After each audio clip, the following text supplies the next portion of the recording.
প্রিয় শিক্ষার্থীবৃন্দ, সবাইকে আমার ইউটিউব ভিডিও চ্যানেল ওই লাইক অ্যানাটমিতে স্বাগত জানাচ্ছি। আমি অধ্যাপক ডাক্তার মোহাম্মদ আশফাকুর রহমান। আজকে আমি যে টপিক নিয়ে আলাপ করব তার আগে আমি একটা ক্লিনিক্যাল সিনারি বলে যাচ্ছি। আমি যখন ইন্টার্নেতে ছিলাম, আমার সাথে তখন আমার এক ফ্রেন্ডের দেখা হলো, পরিচয় হলো। মানে তখনই প্রথম পরিচয়। তার ফাদার কেমোথেরাপি নিচ্ছে। বিষয় কি খোঁজ নিলাম। প্রথমে শুনলাম যে উনি ওনার 2 মাস বা 3 মাস আগ থেকে ওনার ইপিগ্যাস্ট্রিক রিজিয়নে পেইন হতো। সো পেইন হওয়ার পরে উনি ডাক্তারের কাছে গেলে ডাক্তার ওনাকে পেপটিক আলসার ডিজিজের ট্রিটমেন্ট দিতেন, আইদার রেনিটিডিন অর অমিপ্রাজল গ্রুপের কোনো ঔষধ দিয়ে দিতেন। ওতে ওনার কিছুটা কমে যেত, আবার হতো। এইভাবে রিপিটেডলি পেইন হচ্ছিল। কোনো আমাদের ফিজিশিয়ান কিন্তু অন্য কিছু চিন্তাও করেন নাই। ওনারা সবাই ভেবেছেন এই পেশেন্টের পেপটিক আলসার ডিজিজ। কেন যেন একজন ফিজিশিয়ানের মনে হলো যে একটা আল্ট্রাসোনোগ্রাম করে দেখি। এই আল্ট্রাসোনোগ্রাম করতে গিয়ে দেখা গেল তার গল ব্লাডারের মাঝে স্টোন আছে, দ্যাট ইজ কলিলিথিয়াসিস যাকে বলে। সো ডায়াগনোসিস করার পরে ওনারা চলে গেলেন সার্জারির কোন এক ডাক্তারের কাছে, সার্জনের কাছে। সার্জন বললেন এটা কলিসিস্টেক্টমি করতে হবে, ওপেন কলিসিস্টেক্টমি করবেন, ডিসিশন নিলেন। গল ব্লাডার ওনার ওপেন করা হলো অপারেশনের দিন। ওপেন করতে গিয়ে দেখা গেল কি যে গল ব্লাডারটা টাইটলি অ্যাডহেরেন্ট হয়ে আছে লিভারের গায়ে, এবং গল ব্লাডার রিজিয়নে দুটো বড় বড় ম্যাস দেখা গেল।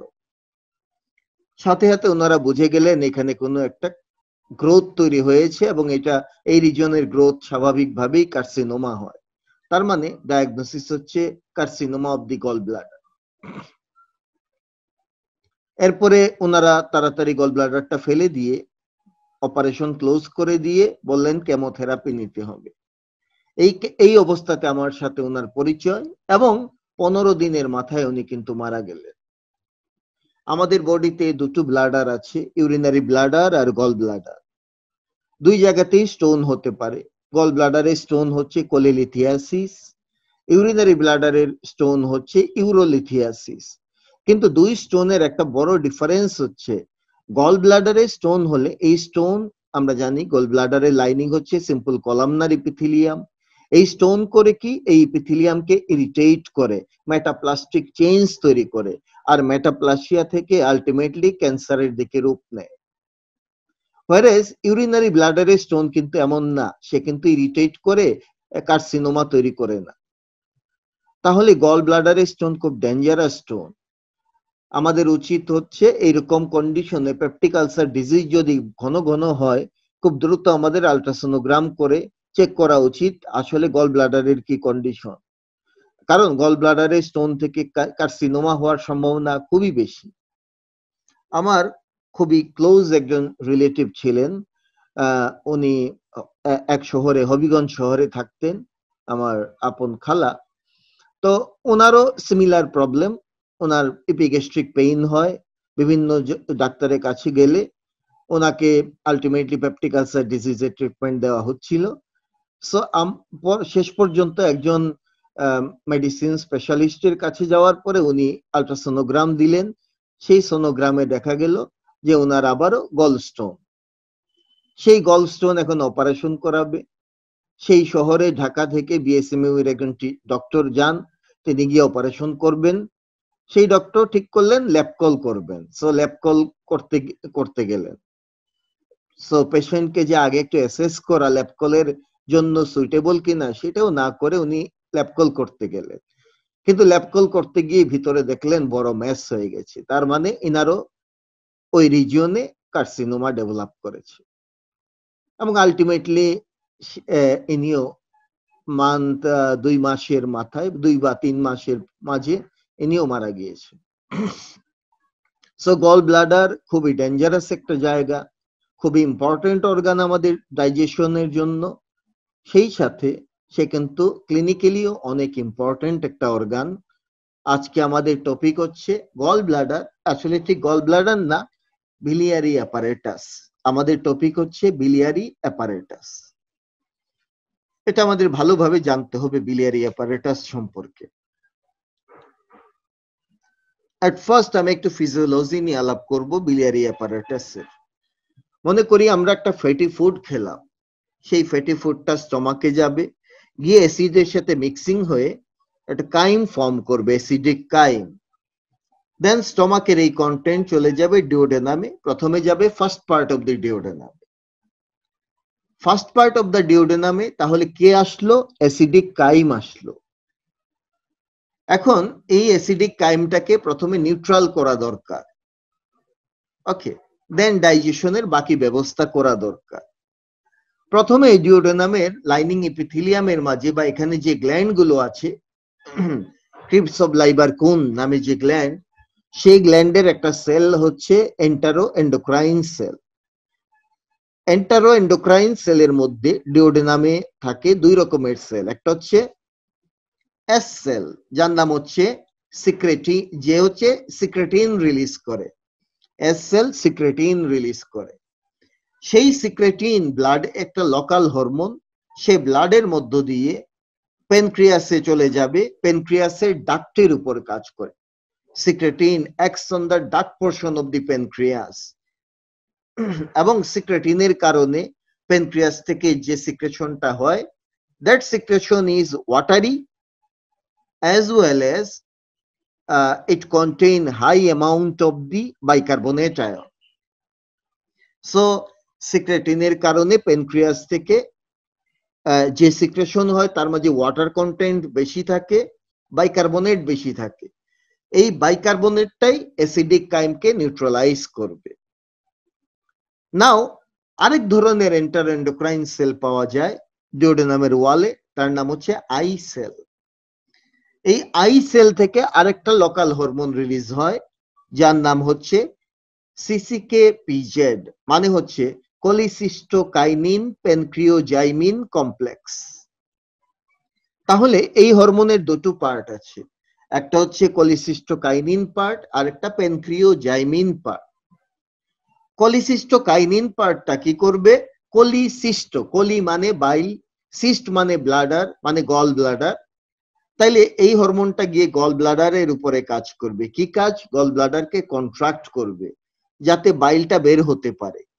আর একদম টার্মিনাল পার্ট অফ দি বাইল ডাক্টে যে স্পিংটার গুলো থাকে, সেই স্পিংটারকে রিল্যাক্স করে দিবে। তাহলে কোলিসিস্টোকাইনিনের দুটো কাজ, একটা হচ্ছে গল ব্লাডারকে কন্ট্রাক্ট করে, আর দুই নাম্বার স্পিংটারকে রিল্যাক্স করে, তাতে বাইল সিক্রেশন হবে।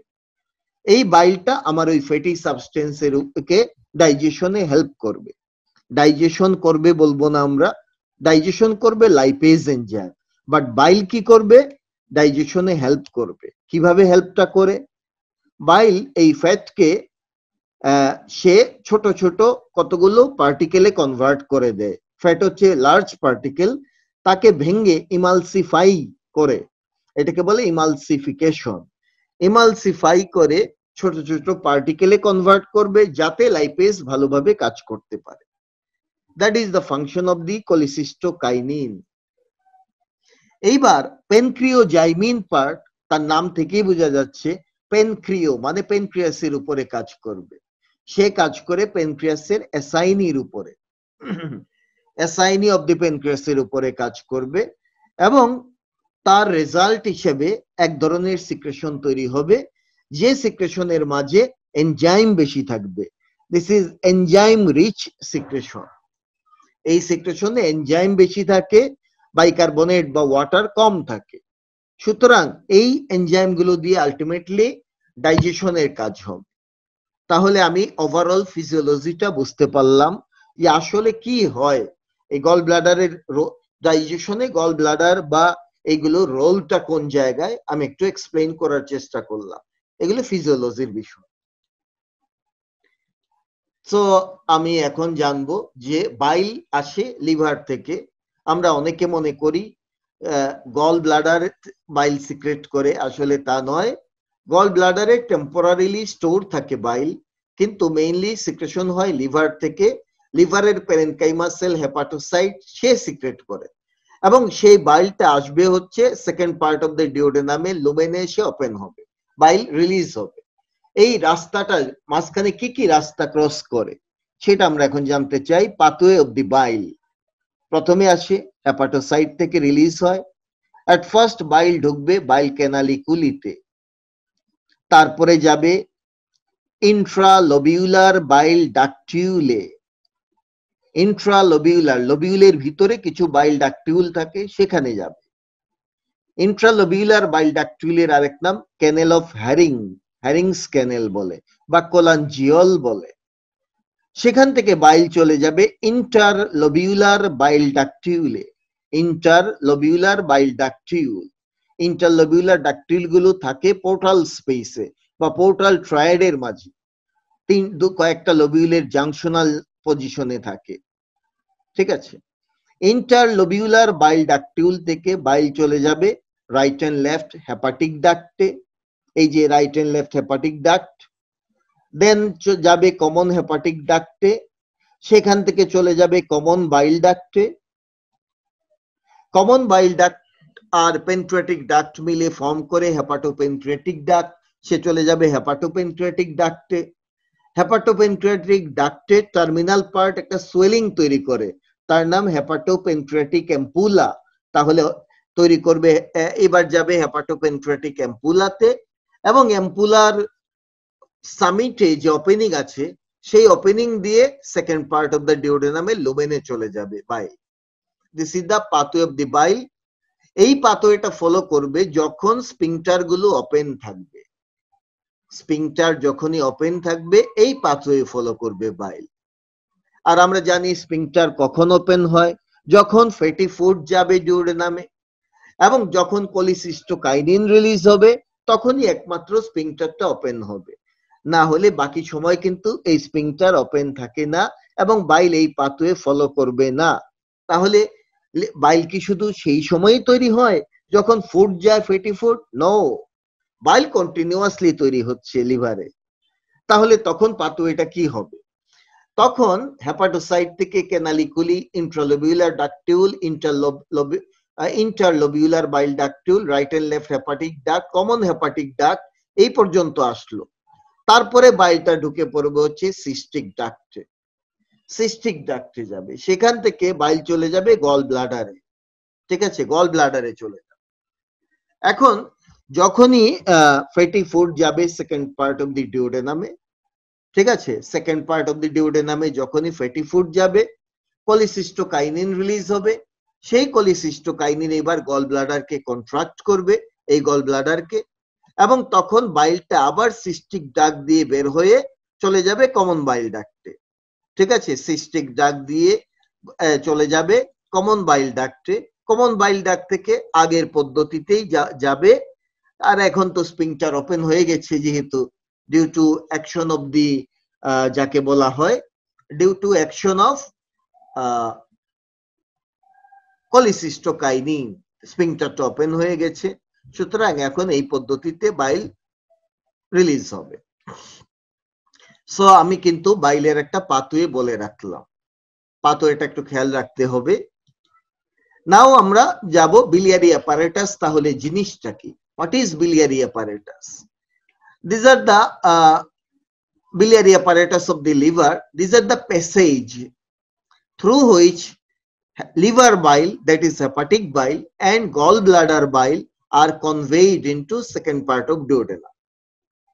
লিভার বাইল হচ্ছে লিভার থেকে যে বাইলটা আসে তার নাম লিভার বাইল, আর গল ব্লাডার থেকে যে বাইলটা রিলিজ হয় তার নাম হচ্ছে গল ব্লাডার বাইল। তাহলে এই বাইলগুলো যে পথে পাস করে তার নামই হচ্ছে গিয়ে আমাদের বিলিয়ারি অ্যাপারেটাস।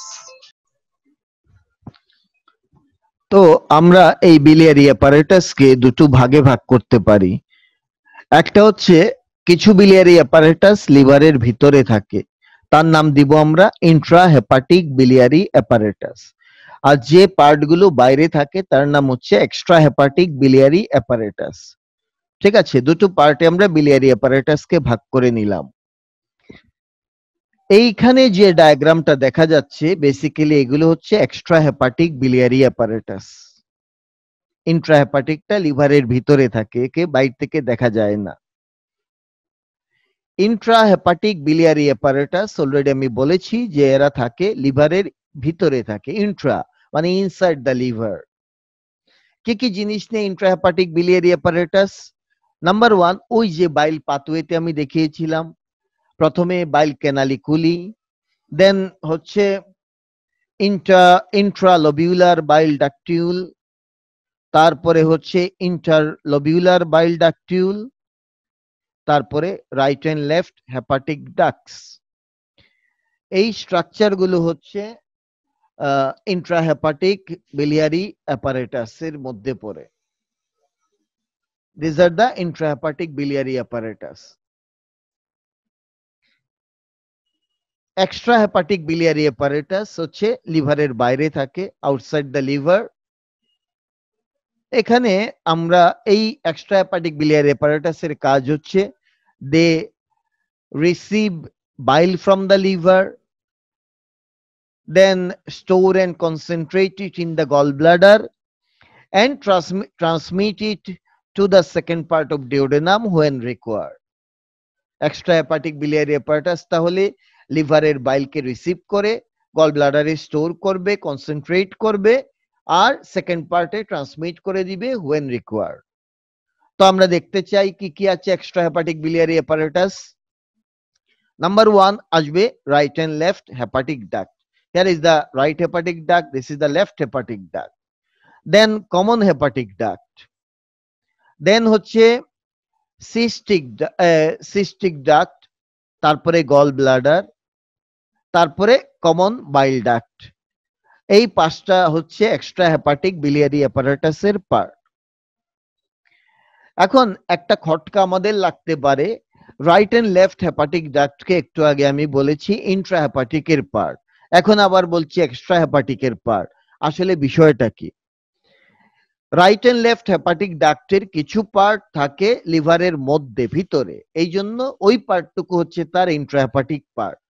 আর পোর্টা হেপাটিস দিয়ে যে পার্টটা বের হয়ে আসে হেপাটিক ডাক্টের, সেই পার্টটা হচ্ছে যাকে বলে এক্সট্রা হেপাটিক বিলিয়ারি অ্যাপারেটাসের অংশ।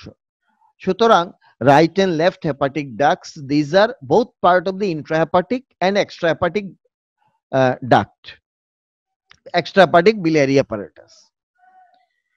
শুরুটা করছি আমরা individually description. Right and left hepatic duct, আমরা জানি লিভারে দুটো ফিজিওলজিক্যাল লোব আছে, একটা physiological right lobe, physiological left lobe. এই ফিজিওলজিক্যাল রাইট লোব থেকে যে বাইল ড্রেন করে নিয়ে আসে তার নাম রাইট হেপাটিক ডাক্ট, আর লেফট লোব থেকে আনি লেফট হেপাটিক ডাক্ট। এই দুই ডাক্ট পোর্টা হেপাটিস দিয়ে বের হয়, মানে ইমার্জ করে, স্পেশালি পোর্টা হেপাটিসের রাইট এন্ড দিয়ে, at the right end of the porta hepatis. Then they unite, তারা ইউনাইট করবে to form common hepatic duct। ঠিক আছে, কমন হেপাটিক ডাক্ট ফর্ম করবে। এই হচ্ছে right and left hepatic duct. আর আগেই বলেছি right and left hepatic duct extra হেপাটিকেও পড়ে, ইন্ট্রা হেপাটিক ডাক্টের মাঝে intra hepatic biliary apparatus, extra hepatic biliary apparatus দুই জায়গাতেই পড়বে এরা। Then common hepatic duct. Common hepatic duct is formed by right union of the right and left hepatic duct. Right and left hepatic duct unite করে common hepatic duct form করে। এটা প্রায় 2.5 centimetre long, 2.5 থেকে 3 centimetre long. এটা downward descend করবে এবং এর right সাইডে, এই যে আমরা দেখছি এর এইদিক হচ্ছে লেফট সাইড, এইদিক হচ্ছে রাইট সাইড, এর রাইট সাইডে সে মিট করবে বা তার সাথে এসে জয়েন করে সিস্টিক ডাক্ট এবং ফর্ম করবে common bile duct. So common hepatic duct তার রাইট সাইডে এসে মিট করে সিস্টিক ডাক্ট মিট করে তৈরি হবে কমন বাইল ডাক্ট। এরপরে আমরা চলে আসলাম হচ্ছে গল ব্লাডারে। গল ব্লাডার, কেউ কেউ গল ব্লাডার বানানে স্পেলিং এ গলকে আলাদা করে ব্লাডারকে আলাদা করে, আবার কেউ কেউ একসাথে লেখে। ম্যাক্সিমাম বইতে গল ব্লাডার এইভাবে লেখা আছে, মানে একসাথেই গল এবং ব্লাডার মিশানো আছে। আমিও সেটাই ফলো করলাম। গল ব্লাডার হচ্ছে একটা pear shaped organ. Pear shape, pear মানে কি? পিয়ার মানে হচ্ছে নাশপাতি। এই যে আমরা এখানে দেখতে পাচ্ছি, this is the gall bladder. দেখতে নাশপাতির মতো, পিয়ারের মতো, পিয়ার শেপড অর্গান। ঠিক আছে। এবং slate blue colour, slate blue কালারের রিজার্ভার অফ দি বাইল, বাইলের reservoir gall bladder. It lies in the fossa for gall bladder. এই গল ব্লাডারটা থাকে লিভারের একটা ফসাতে, যে ফসাটা থাকে রাইট লোবের ইনফিরিয়র সারফেসে, at the inferior surface of the right lobe of the liver, সেখানে একটা ফসা আছে, ফসা ফর গল ব্লাডার, সেখানে গল ব্লাডারটা থাকে। এবং এই ফসাটা এক্সটেন্ড করে, আমরা দেখছি this is the porta hepatis. So এই হচ্ছে পোর্টা হেপাটিস, এই জায়গা fossa for gall bladder extend করে পোর্টা হেপাটিস থেকে এই যে inferior border of the liver, লিভারের ইনফিরিয়র বর্ডার পর্যন্ত এক্সটেন্ড করে পোর্টা, এই fossa for gall bladder. Fossa for gall ব্লাডারের এক্সটেনশন বলে নিলাম আমরা। গল ব্লাডারের কাজ কি, আমরা কাজটা জানবো। নাম্বার ওয়ান, ইট স্টোরস বাইল, সে স্টোর করে। নাম্বার টু, ইট কনসেন্ট্রেটস বাইল, বাইলকে কনসেন্ট্রেট করে। ঠিক আছে। যখনই আমরা জিজ্ঞেস বলবো যে ইট স্টোরস বাইল, তাহলে প্রশ্ন করবে যে এর ক্যাপাসিটি কত, কতটুকু বাইল স্টোর করতে পারে। তার আনসার হচ্ছে 30 to 50 ml bile say store করে। সো গল ব্লাডারের ক্যাপাসিটি হচ্ছে 30 to 50 ml। আর যদি বলে ইট কনসেন্ট্রেটস বাইল, এখান থেকে কোয়েশ্চন করবে যে সে কিভাবে কনসেন্ট্রেট করে। It concentrates by absorbing water, water absorb করে সে কনসেন্ট্রেট করে। ওয়াটারটা কিভাবে অ্যাবজর্ব করবে? কারণ হচ্ছে গল ব্লাডারের লাইনিং এপিথেলিয়ামে আছে সিম্পল কলামনার এপিথেলিয়াম। কলামনার এপিথেলিয়ামের কাজ হচ্ছে অ্যাবজর্পশন, সিক্রেশন, সো অ্যাবজর্পশন করবে। মোর ওভার এই লাইনিং এপিথেলিয়ামে হিউজ মাইক্রোভিলাই থাকে। সো মাইক্রোভিলাই বেশি থাকার কারণে সারফেস এরিয়া আরো বেশি বেড়ে যায় এবং অনেক ওয়াটারকে সে অ্যাবজর্ব করতে পারে। সুতরাং গল ব্লাডারের কাজ হচ্ছে সে বাইলকে স্টোর করে, কনসেন্ট্রেট করে। কত গুণ কনসেন্ট্রেট করে? গল ব্লাডার কনসেন্ট্রেট করে 10 টাইমস, ইনরমাস ক্যাপাসিটি তার, 10 টাইমস কনসেন্ট্রেট করে। যদি আমরা 10 ml বাইল এখানে রাখি, তাহলে সে কনসেন্ট্রেট করে 1 ml এ কনভার্ট করবে। ঠিক আছে, 1:10, তার মানে 10 গুণ সে কনসেন্ট্রেট করে ফেললো। সেই জন্য আমরা বলছি যে গল ব্লাডারের দুটো কাজ। এক নাম্বার, ইট স্টোরস বাইল, ইট কনসেন্ট্রেটস বাইল। যদিও থার্ড আর একটা কাজ বলা হয়, it reduce alkalinity of hepatic bile, hepatic বাইলের অ্যালকালিনিটিকে রিডিউস করে দেয়, এইটা আরেকটা কাজ বলা হয়। নাও গল ব্লাডারের ডাইমেনশন এবং ক্যাপাসিটি আমাদের জানতে হবে। ডাইমেনশন মানে লেংথ, ব্রেডথ, এগুলো। গল ব্লাডারের লেংথ হচ্ছে 7 to 10 সেন্টিমিটার। তার ব্রেডথ হচ্ছে সবচেয়ে ওয়াইডেস্ট যে জায়গা, সেখানে তার ব্রেডথ 3 সেন্টিমিটার। এগুলো জানা খুব ইম্পর্টেন্ট কিছু না, ইম্পর্টেন্ট হচ্ছে তার ক্যাপাসিটি। অলরেডি আমি বলেছি গল ব্লাডারের capacity 30 to 50 ml। Now what are the parts of the gall bladder? Gall ব্লাডারের আছে 3টা পার্ট, ঠিক আছে, 3 পার্টস।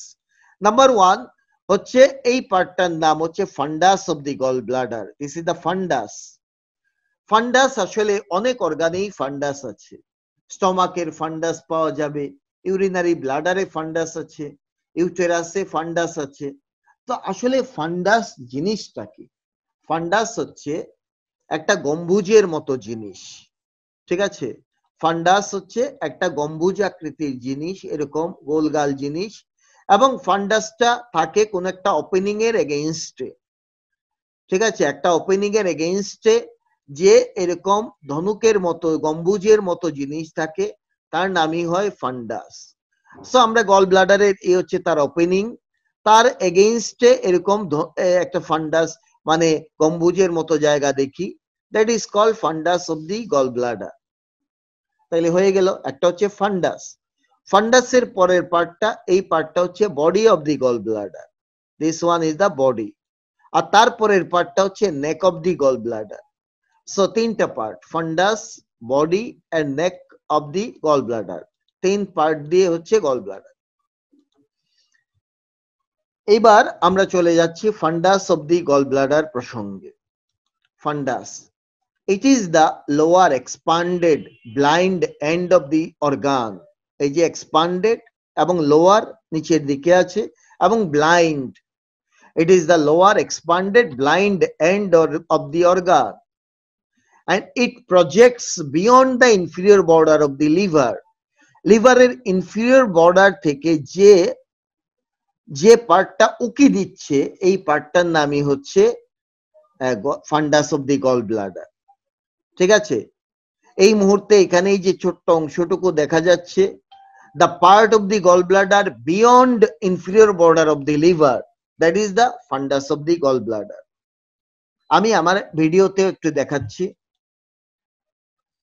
সাপোজ আমি this is the liver, this is the model of the liver. In fact, এই মডেল অফ দি লিভারে আমরা this is the right lobe, this is the left lobe, this is the fissure for ligamentum teres, anatomical right lobe গেল, আর এটা anatomical left lobe.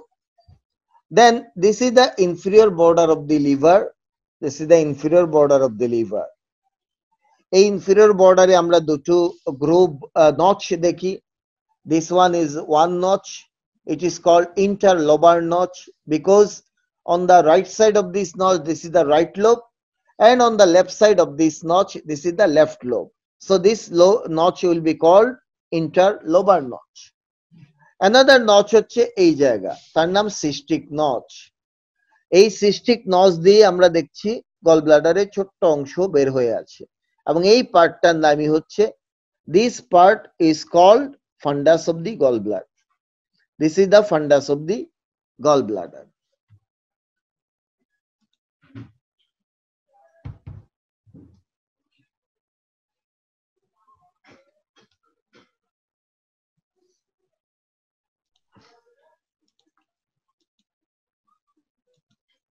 Now it is completely surrounded by peritoneum.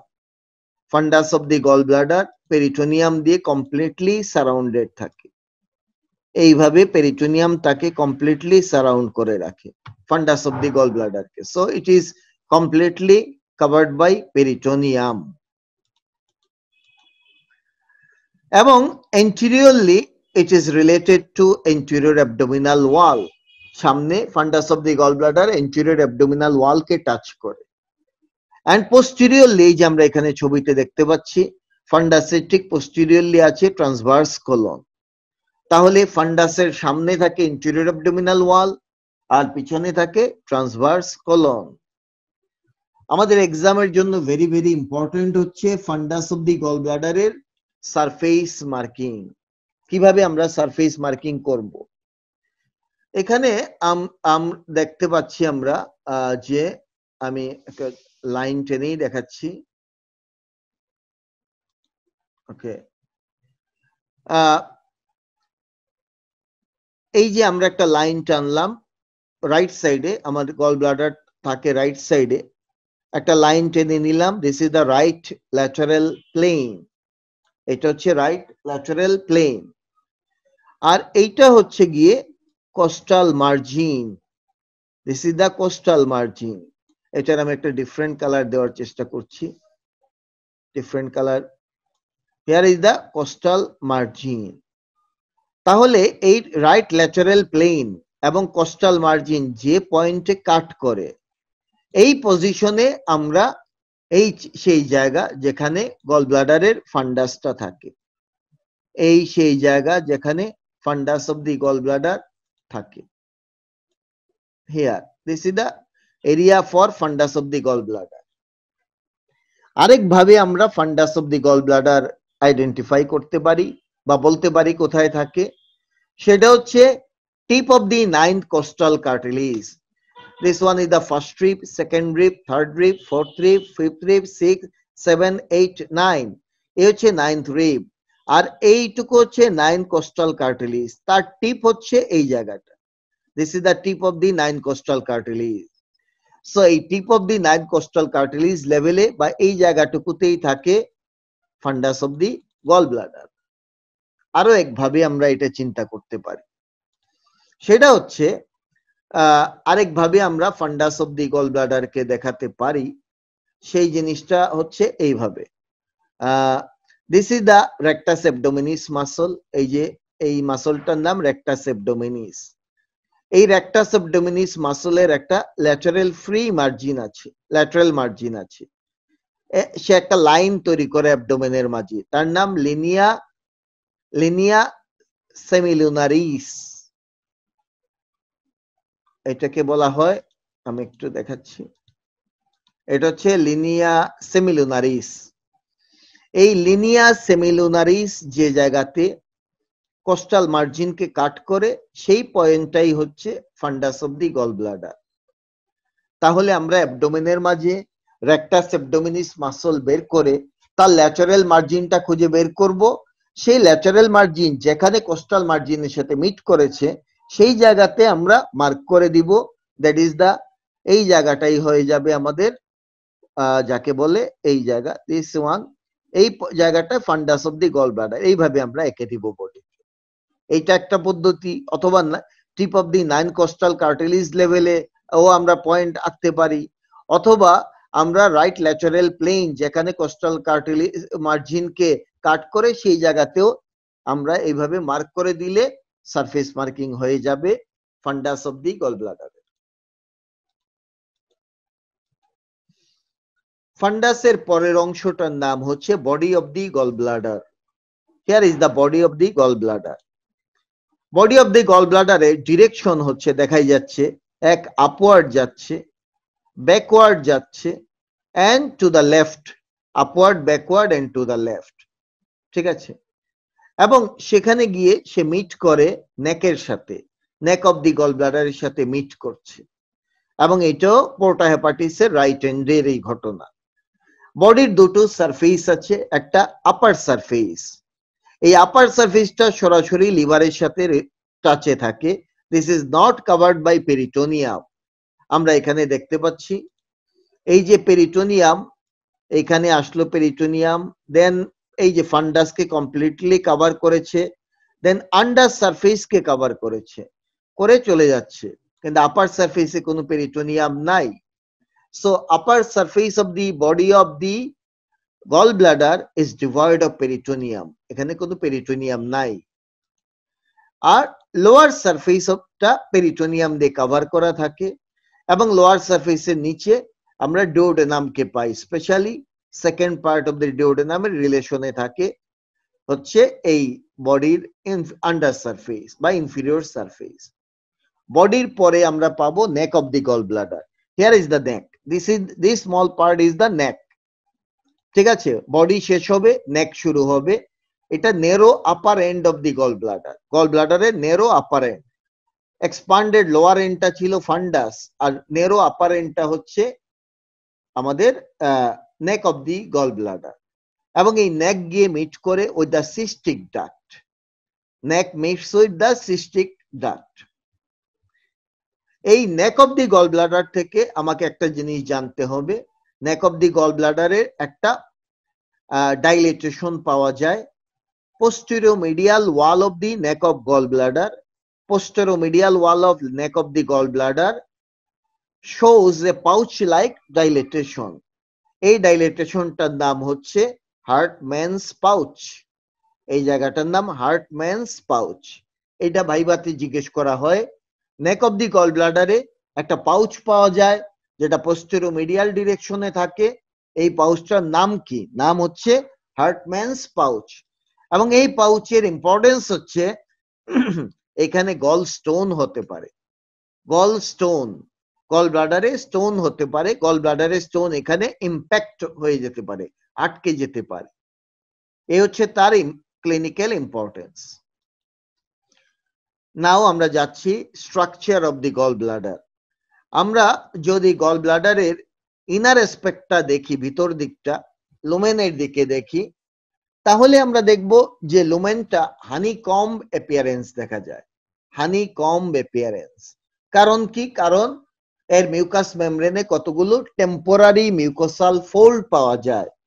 আমরা জানি যে কোনো temporary ফোল্ডকে রুগী বলে, তার মানে গল ব্লাডারের ইনার ওয়ালে রুগী পাওয়া যায়, আর রুগী থাকে বলে তার ইনার ওয়ালটা দেখতে হানিকম্ব, মৌচাকের মতো দেখায়, হানিকম্ব অ্যাপিয়ারেন্স দেখাবে। গল ব্লাডারের ওয়ালে 4টা লেয়ার পাবো আমরা, from inner to outer. First layer is the mucosa, ঠিক আছে, মিউকোসা। এই মিউকোসাতে আমরা লাইনিং পাবো, লেমিনা প্রপ্রিয়া পাবো। There is no muscularis mucosa, muscularis mucosa থাকে না, লাইনিং থাকে আর লেমিনা প্রপ্রিয়া থাকে। লাইনিং এপিথেলিয়ামটা হচ্ছে simple columnar epithelium with numerous microvilli, simple columnar with numerous microvilli. কিছু কিছু সেল খুব লম্বা লম্বা, তাদেরকে পেন্সিল সেল বলে, পেন্সিল সেল। তারপরে সেকেন্ড লেয়ার হচ্ছে মাসল লেয়ার। যেহেতু মাস্কুলারিস মিউকোসা নাই, সুতরাং সাবমিউকোসাও থাকবে না। সিম্পল কথা, আমি আগেই বলেছি এগুলো। Where there is no muscularis mucosa, there will be no submucosa. So gallbladder ওয়ালে কোনো সাবমিউকোসা থাকে না। তাহলে সেকেন্ড লেয়ার হচ্ছে মাসল লেয়ার। স্মুথ মাসল থাকে, ইরেগুলারলি অ্যারেঞ্জড, হ্যাপাজার্ডলি অ্যারেঞ্জড। আমরা জানি যে স্ট্রাকচারে কোনো কিছু স্টোর করে, সেই স্ট্রাকচারের ওয়ালে আইদার ইরেগুলার মাসল থাকে, না হয় 3 লেয়ারে মাসল থাকে। গল ব্লাডারের ওয়ালে ইরেগুলারলি মাসল সাজানো থাকে। থার্ড লেয়ার হচ্ছে সেই মাসলের বাইরে একটা কানেকটিভ টিস্যু লেয়ার পাওয়া যায়, তার নাম perimuscular connective tissue layer, perimuscular connective tissue layer. And finally, final যে লেয়ার, তার নাম হচ্ছে সেরোসা অর অ্যাডভেন্টিসিয়া। যে যে জায়গাতে পেরিটোনিয়াম আছে সেখানে সেরোসা, যেমন ফান্ডাস অফ দি গল ব্লাডার, তার যদি আমি সেকশন নেই, আউটার লেয়ার পাবো সেরোসা। বডির আন্ডার সারফেস থেকে সেকশন নিলে পাবো সেরোসা। কিন্তু আপার সারফেস অফ দ্য বডিতে যদি সেকশন নেই, সেখানে তো পেরিটোনিয়াম থাকে না, সেই জায়গায় লাইন আউটার লেয়ার হবে অ্যাডভেন্টিসিয়া। So that is the structure of the gallbladder. Now gallbladder এর arterial supply. Simple, this is the gallbladder. এই হচ্ছে হেপাটিক আর্টারি। হেপাটিক আর্টারির দুটো ব্রাঞ্চ হলো, একটা হচ্ছে রাইট ব্রাঞ্চ, একটা left branch. So gallbladder is supplied by cystic artery. It is the branch of right branch of the hepatic artery. Hepatic artery right branch থেকে আসে, ঠিক আছে, right branch of the hepatic artery. Hepatic artery একটাই আছে, তার right ব্রাঞ্চের একটা branch হচ্ছে cystic artery. So that is the arterial supply of the gall bladder. Venous drainage কেমন হবে? একই রকম ভাবেই সিস্টিক ভেইন নামে একটা ভেইন আছে। এই ভেইনটা গল ব্লাডার থেকে ভিনাস ড্রেনেজ নিয়ে যায়, ড্রেইন করে নিয়ে right branch of the portal ভেইনে, রাইট ব্রাঞ্চ অফ পোর্টাল ভেইনে গিয়ে ড্রেইন করে। তবে আরেকটা কথা আছে, কিছু গল ব্লাডারের আপার সারফেস, বডির আপার সারফেস যেটা সরাসরি লিভারের টাচে থাকে, সেই জায়গায় গল ব্লাডারের ভেইন গুলো লিভারের হেপাটিক ভেইনের ট্রিবিউটারির সাথে সরাসরি অ্যানাস্টোমোসিস করে। By a small number of small vein which pass from upper surface of the gallbladder to the liver through the gallbladder bed to drain into hepatic vein. তাইলে গল ব্লাডারের ম্যাক্সিমাম জায়গা থেকে venous drainage হয় by the cystic vein. This vein drain into left right branch of the portal vein. But from the upper surface of the body of the gallbladder, few vein, কিছু vein directly goes drains into the hepatic vein, ঠিক আছে, সরাসরি লিভারের hepatic ভেইনে drain করে ফেলে। That is the venous drainage of the gall bladder. Now lymphatic drainage, gall ব্লাডারের lymphatic drainage কই হবে? গল ব্লাডারের লিম্ফেটিক ড্রেনেজের জন্য প্রথমে একটা নোড আছে, তার নাম সিস্টিক নোড। এই যে সিস্টিক নোড, এটার নাম হচ্ছে cystic node of the land, cystic node of land, ঠিক আছে। এই জায়গাটা একটা ট্রায়াঙ্গেল পাওয়া যায়, নাম তার ক্যালর্স ট্রায়াঙ্গেল। এই ক্যালর্স ট্রায়াঙ্গেলে সিস্টিক নোডটা থাকে, সেই নোডে ড্রেন করে majority of the lymph vessel বা লিম্ফেটিক্স, এন্ড ফিউ লিম্ফেটিক্স ড্রেন করে গল ব্লাডারের, ফিউ লিম্ফেটিক্স ড্রেন করে হচ্ছে বাইল ডাক্টের আপার পার্টে কিছু লিম্ফ নোড থাকে, ঠিক আছে। At the upper part of the bile duct সেখানে পেরিকলিডকাল লিম্ফ নোড বলে কিছু লিম্ফ নোড আছে, পেরিকলিডকাল লিম্ফ নোড, সেই লিম্ফ নোডে ড্রেন করে। সো আমরা বলছি majority of the lymph goes to the cystic node of Lund, সেটাতে। আর কিছু লিম্ফ যায় হচ্ছে, তারপরে যায় lymph node along the upper part of the bile duct, bile ডাক্টের আপার পার্টে যে লিম্ফ নোড সেখানে যায়, সেখান থেকে আলটিমেটলি এই লিম্ফ গুলো চলে যাবে সিলিয়াক নোডে, যাই হোক সিলিয়াক নোডে। আর কিছু ফিউ লিম্ফ ভেসেল ভেইনের মতোই, যেগুলো লিভারের সাবক্যাপসুলার লিম্ফ ভেসেলে ড্রেন করে। Upper surface of the gall bladder, body of the gall bladder, gall ব্লাডারের যে বডির আপার সারফেস, সেই সারফেস থেকে কিছু লিম্ফ ভেইনের মতোই, ভেইনটাও তাই করেছিল, লিম্ফের ক্ষেত্রেও তাই, কিছু লিম্ফ ভেসেল সরাসরি subcapsular lymph vessel of the liver সেখানে ড্রেন করবে। Now nerve supply of the gall bladder. Gall bladder receive nerve supply via cystic plexus. Gall ব্লাডারকে যে নার্ভ সাপ্লাই দিবে সেটা আসে সিস্টিক প্লেক্সাস থেকে। এই প্লেক্সাস ফরমেশনে সিম্প্যাথেটিক ফাইবার আসে thoracic 6 to thoracic 9 এখান থেকে, প্যারাসিম্প্যাথেটিক ফাইবার আসে from the vagus, right and left vagus, আর রাইট ফ্রেনিক নার্ভ থেকে আসবে, রাইট সাইডে গল ব্লাডার থাকে, সো রাইট ফ্রেনিক নার্ভও সাপ্লাই সিস্টিক প্লেক্সাস ফর্ম করে।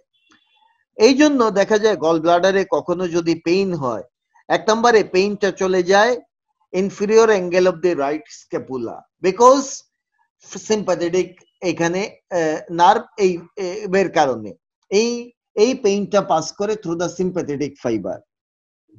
তারপরে যায় tip of the right shoulder, right শোল্ডারের টিপে এই পেইনটা পাস করে through the right phrenic nerve, আর ইপিগ্যাস্ট্রিক রিজিয়নে পেইন ফিল করি, এটার কারণ হচ্ছে ভেগাস নার্ভ, ঠিক আছে।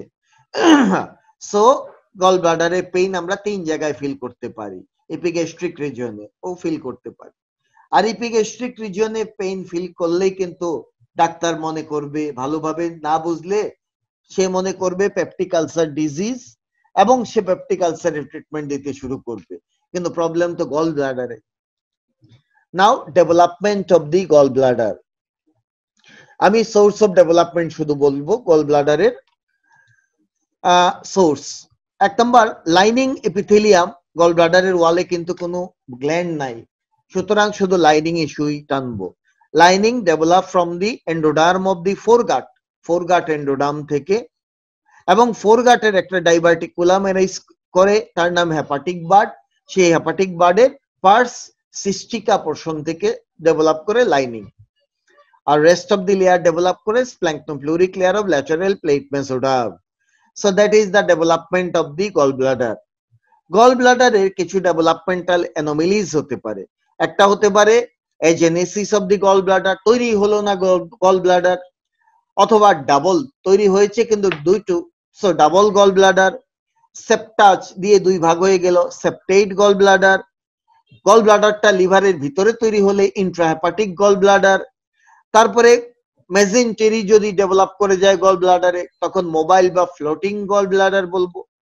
তাছাড়া আরেকটা অ্যানোমালিস হচ্ছে ফ্রিজিয়ান ক্যাপ, গল ব্লাডারে ক্যাপের মতো দেখায়, ফ্রিজিয়ান ক্যাপ বলা হয়। These are the developmental anomalies of the gallbladder. Now gall bladder পরের অংশের নাম হচ্ছে cystic duct. Here is the cystic duct. Okay, this is the cystic duct. Cystic duct হচ্ছে 3 to 5 সেন্টিমিটার লং একটা duct which runs backward and downward run করে from the neck of the gallbladder এর neck থেকে and joins the right side of the common hepatic duct at an acute angle, একটা acute angle A right side of the common hepatic duct এর সাথে meet করবে and forms common bile duct form করবে। এই cystic duct নিয়ে আমাদের একটা জিনিস জানতে হবে, সিস্টিক ডাক্টের যে মিউকাস মেমব্রেন বা মিউকোসা, ঠিক আছে, এটা কতগুলো ক্রিসেন্টিক ফোল্ড তৈরি করে, প্রায় 5 থেকে 10টা এরকম ক্রিসেন্টিক ফোল্ড তৈরি করে, ঠিক আছে, 5 থেকে 10 বা কেউ বলে 5 থেকে 12টা ক্রিসেন্টিক ফোল্ড তৈরি করে। এই ফোল্ড গুলোকে বলা হয়, এই ফোল্ড গুলোর নাম হচ্ছে, এগুলো স্পাইরালি থাকে, ফোল্ড গুলো স্পাইরালি থাকে, এই জন্য এই ফোল্ড গুলোকে বলা হয় spiral valve of Heister, spiral valve of Heister. তাইলে সিস্টিক ডাক্টের মাঝে কতগুলো আমরা পাবো, কতগুলো mucosal fold. This mucosal folds are spirally arranged, they are called spiral valve of Heister. এদের কাজ কি? কাজ হচ্ছে they prevent collapse of the cystic duct. They helps to maintain patency of the cystic duct. The valve of the Heistar keeps the duct open so that bile can pass through it in or out of the gallbladder. Gallbladder এর মাঝে বাইল ঢুকতে বা gallbladder থেকে বাইল বের হতেও যাতে এই লুমেনটা বন্ধ না হয়, তার জন্য স্পাইরালি এই ভালভগুলো থাকে, লুমেনটাকে ওপেন রাখার জন্য। এই হলো সিস্টিক ডাক্ট। দেন আমরা চলে আসলাম কমন বাইল ডাক্টে। Here is our common bile duct. Common bile duct formation হয় near porta hepatis by the union of the cystic duct with common hepatic duct. এই দুটো ইউনাইট করে তৈরি করে কমন বাইল ডাক্ট। দেন এইটা হচ্ছে প্রায় 7.5 সেন্টিমিটার লং, 3 ইঞ্চি লম্বা, 6 মিলিমিটার তার ডায়ামিটার। ডায়ামিটার ইম্পর্টেন্ট না, লেংথটা দরকারি। গল ব্লাডারের কমন বাইল ডাক্টের লেংথ হচ্ছে 7.5 সেন্টিমিটার। কমন বাইল ডাক্টের 4টা পার্ট পাওয়া যাবে। একটা পার্ট হচ্ছে ডিওডেনামের উপরে, দিস ইজ কল্ড সুপ্রাডিওডেনাল পার্ট। তারপরে ডিওডেনামের পিছনে, ফার্স্ট পার্টের পিছনে রেট্রোডিওডেনাল পার্ট। দেন ফার্স্ট পার্টের নিচে, এটার নাম ইনফ্রাডিওডেনাল পার্ট। আর একটা পার্ট থাকে ডিওডেনামের ওয়ালের মধ্যে, তার নাম হচ্ছে intraduodenal part. So these are the parts of the common bile duct, 4টা পার্ট। এখন এই কমন বাইল ডাক্ট মানে এই যে বাইল ডাক্ট এবং পেনক্রিয়াটিক ডাক্টের টার্মিনাল পার্টে কিছু স্পিংটার পাওয়া যায়। একটু স্পিংটার গুলো দেখে যাচ্ছি আমরা। This is the common bile duct. তার অ্যারাউন্ডে টার্মিনাল পার্টে যে স্পিংটার থাকে তার নাম হচ্ছে স্পিংটার কোলেডোকাস, যার আরেক নাম স্পিংটার অফ বয়ডেন। আবার মেইন পেনক্রিয়াটিক ডাক্টের টার্মিনাল পার্টে থাকে স্পিংটার পেনক্রিয়াটিকাস, স্পিংটার পেনক্রিয়াটিকাস। এই দুই ডাক্ট ইউনাইট করে তৈরি করে হেপাটোপেনক্রিয়াটিক ডাক্ট। সেই হেপাটোপেনক্রিয়াটিক ডাক্ট আবার একটা সোয়েলিং তৈরি করে, নাম হেপাটোপেনক্রিয়াটিক অ্যাম্পুলা। এই অ্যাম্পুলার চারপাশে আবার একটা স্পিংটার থাকে, তার নামই হচ্ছে sphincter ampullae or sphincter of Oddi. Sphincter ampullae or sphincter of Oddi বলে। তার মানে এই রিজিয়নে তিনটা স্পিংটার আছে, স্পিংটার অফ অডি, তারপরে স্পিংটার কোলিডোকাস, স্পিংটার পেনক্রিয়াটিকাস। এবার আমরা দেখব এই যে আমরা কেলর্স ট্রায়াঙ্গেল বলে একটা ট্রায়াঙ্গেলের কথা মাঝখানে বলেছিলাম, যেখানে সিস্টিক নোড থাকে, সেই কেলর্স ট্রায়াঙ্গেলে। এই ট্রায়াঙ্গেলের আরেকটা নাম cystohepatic triangle or hepatobiliary triangle of Calot. 1891-এ এই ট্রায়াঙ্গেলটা আবিষ্কার করেছেন ক্যালট। এই জন্য ওনার নামে এপোনিমাসলি ওনার নামটা ইউজ করা হয়েছে ক্যালর্স ট্রায়াঙ্গেলের মাঝে। ইয়েলো কালার্ড এরিয়াটা হচ্ছে ক্যালর্স ট্রায়াঙ্গেল, ঠিক আছে। বাউন্ডারি কি? বাউন্ডারিতে আমরা দেখব অন দা রাইট সাইড থাকে সিস্টিক ডাক্ট, রাইট সাইডে আছে সিস্টিক ডাক্ট, লেফট সাইডে কি আছে এই যে কমন হেপাটিক ডাক্ট, আর এভাবে কি আছে এভাবে এভাবে আছে inferior surface of the liver, লিভারের ইনফিরিয়র সারফেস, এই হচ্ছে ক্যালর্স ট্রায়াঙ্গেল।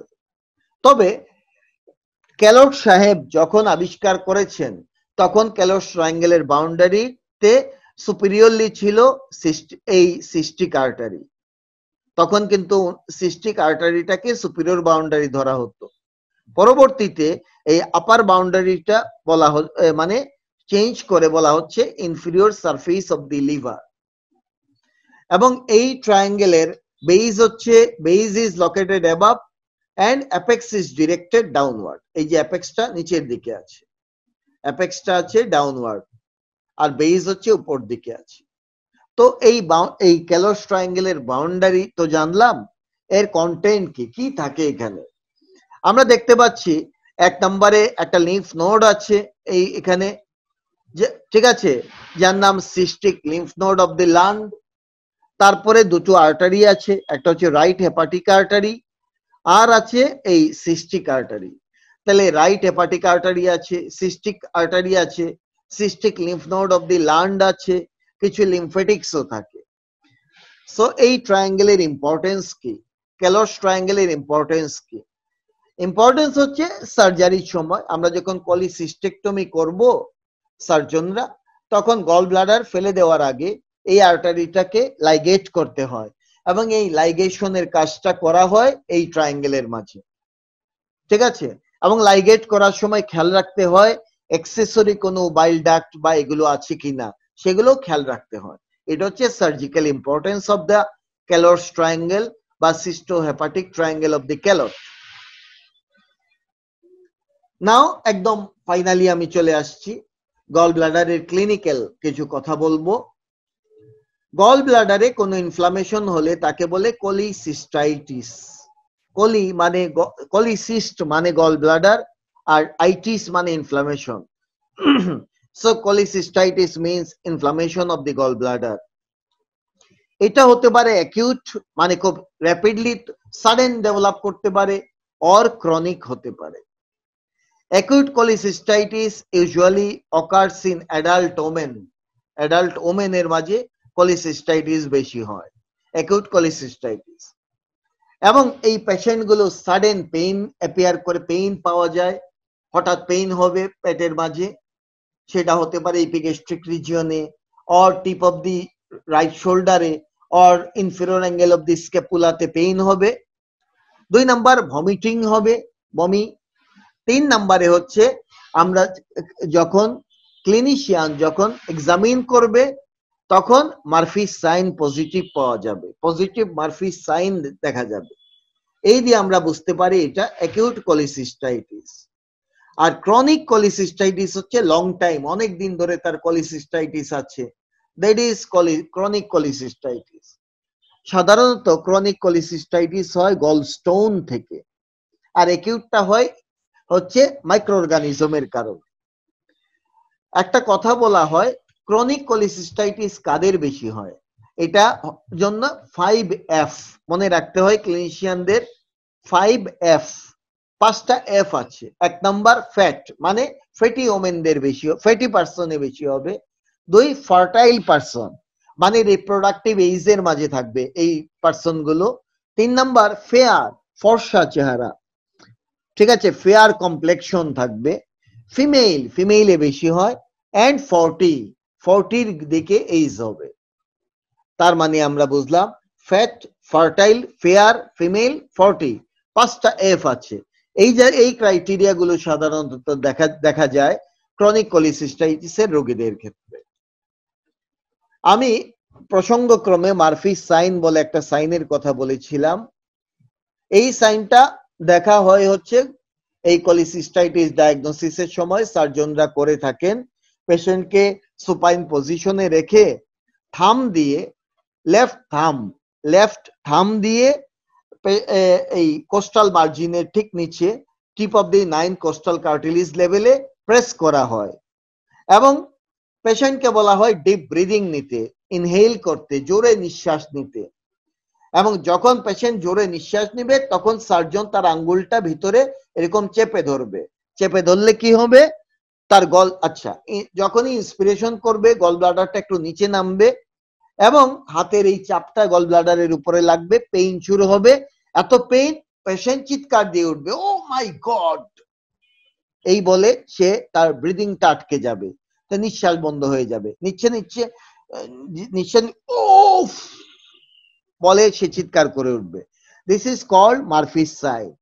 আমার একটা গল্প মনে পড়ে যাচ্ছে, আমরা যখন 5th ইয়ারে পড়ি তখন আমাদের সার্জারি টিচার আমাদেরকে মারফিস সাইনটা দেখাচ্ছে এবং বলছে যে মারফিস সাইনটা দেখতে হবে বাম হাত দিয়ে এবং সেটা লেফট থাম দিয়ে দেখতে হয়। তারপরে উনি স্যার বলতেছে প্রফেশনাল এক্সামে অনেক সময় স্টুডেন্টকে বলা হয় মারফিস সাইন দেখাও, তখন টিচাররা নাকি ডান হাতটা হাত দিয়ে ধরে রাখে, বলে যে কি বাবা তোমার হাত দেখি, ডান হাতটা হাতে ধরে ধরে বলে আচ্ছা তুমি মারফিস সাইন দেখাও তো। স্টুডেন্ট তো বাম হাত দিয়ে দেখাবে, ডান হাত তো তার দরকারই নাই, কিন্তু স্টুডেন্ট মুচড়ামুচড়ি করে, তার ডান হাতই লাগবে দেখাইতে। বলে আমরা যতই চেষ্টা করি যে ডান হাতটা যেন না যায়, গেলেই তো প্রবলেম হয়ে যাবে ডান হাত, কিন্তু স্টুডেন্ট কুস্তি শুরু করে ডান হাত ছুটাই নিয়ে ওইটা দিয়ে দেখাবে সে। সো এই হচ্ছে মারফিস সাইন, বাম হাতে দেখতে হয় লেফট থাম দিয়ে। এর বাইরে আমরা গল ব্লাডারে পেইন হতে পারে রেফার্ড পেইন, আমি অলরেডি বলেছি যে গল ব্লাডারে ইনফেকশন বা যাই হোক 3টা জায়গায় পেইন হতে পারে। এপিগ্যাস্ট্রিক রিজিয়নে রেফার করতে পারে, টিপ অফ দি রাইট শোল্ডারে রেফার করতে পারে, অথবা ইনফিরিয়র অ্যাঙ্গেল অফ দি স্ক্যাপুলাতে রেফার করতে পারে। কোলিলিথিয়াসিস মানে গল স্টোন, গল স্টোন ডিজিজের আরেক নাম কোলিলিথিয়াসিস। গল ব্লাডারে স্টোন হতে পারে, অলরেডি বলেছি ফিমেলের মাঝে গল স্টোন বেশি হয়। তারপরে কার্সিনোমা হতে পারে গল ব্লাডারে, আমি আমার এই ভিডিও শুরুতেই carcinoma of the gall bladder নিয়ে স্টোরি বলেছি। অথবা বাইল ডাক্টেও কার্সিনোমা হতে পারে, যার নাম কোলানজিও কার্সিনোমা। এগুলো খুবই ডেঞ্জারাস কার্সিনোমা, এগুলোর প্রগনোসিস ভেরি ব্যাড। তাছাড়া গল ব্লাডারের ডাক্টেও স্টোন হতে পারে, ডাক্টে স্টোনকে বলে কোলিডকোলিথিয়াসিস, আর ব্লাডারের স্টোনকে বলে কোলিলিথিয়াসিস। দুই জায়গায় দুই নাম, ডকো মানে ডাক্ট, কোলিডকো মানে বাইল ডাক্টে স্টোন হলো, কোলিডকোলিথিয়াসিস আর একটা কোলিলিথিয়াসিস। তাছাড়া বিলিয়ারি কোলিক মানে পেইন, কোলিকি পেইন, এক ধরনের পেইন হচ্ছে যদি কখনো গল ব্লাডারে স্টোন হয়, গল ব্লাডার স্টোনটা বের করার জন্য চেষ্টা করে একটু পর পর কন্ট্রাক্ট করে, এই কন্ট্রাকশনের কারণে যে পেইনটা হয় তার নাম বিলিয়ারি কোলিক। গল ব্লাডারে বাইল ডাক্টের মাঝে স্টোন এসে গল ব্লাডার বাইল ডাক্টকে অবস্ট্রাকশন করতে পারে, অথবা এক্সট্রিনজিক কোনো কারণে অবস্ট্রাকশন হতে পারে। স্টোনের ছাড়া গল ব্লাডারে ক্যান্সার হলো, অথবা গল ব্লাডারে বাইরে কোনো স্ট্রাকচার, যেমন পেনক্রিয়াসের হেডে ক্যান্সার হলো কিন্তু গল ব্লাডারকে বাইল ডাক্টকে কম্প্রেস করে দিল, এইসব কারণে অবস্ট্রাকশন হবে গল ব্লাডারে। এই গল ব্লাডার অবস্ট্রাকশন হলে অবস্ট্রাকটিভ জন্ডিস ডেভেলপ করে। আমরা একটা লর কথা জানি, ল সার্জারিতে এটা আমরা জানতে পারবো, সার্জারিতে যখন ওয়ার্ডে কাজ করব, এটার নাম হচ্ছে কোভোরসিয়ার্স ল। এই কোভোরসিয়ার্স লতে বলা হয়, মনে করি একটা পারসন যার অবস্ট্রাকটিভ জন্ডিস আছে, অবস্ট্রাকটিভ জন্ডিস, এই পারসনে আমি যদি গল ব্লাডারটা পালপেট করতে পারি এবং গল ব্লাডারটা যদি ডিস্টেন্ডেড হয়, তাহলে আমাকে বুঝতে হবে এই গল ব্লাডারের এই অবস্ট্রাকটিভ জন্ডিসের কারণ হচ্ছে common bile ডাক্টের extrinsic obstruction, common bile ডাক্টের বাইরের কোনো অবস্ট্রাকশনের কারণে এটা হচ্ছে। ঠিক আছে, সেটা হতে পারে carcinoma of the head of the pancreas, সেই কারণ হতে পারে। তাহলে অবস্ট্রাকটিভ জন্ডিস কিন্তু সাথে গল ব্লাডার পালপেবল এবং ডিস্টেন্ডেড, এই কন্ডিশনে এটার কজ হচ্ছে extrinsic obstruction of the common bile duct.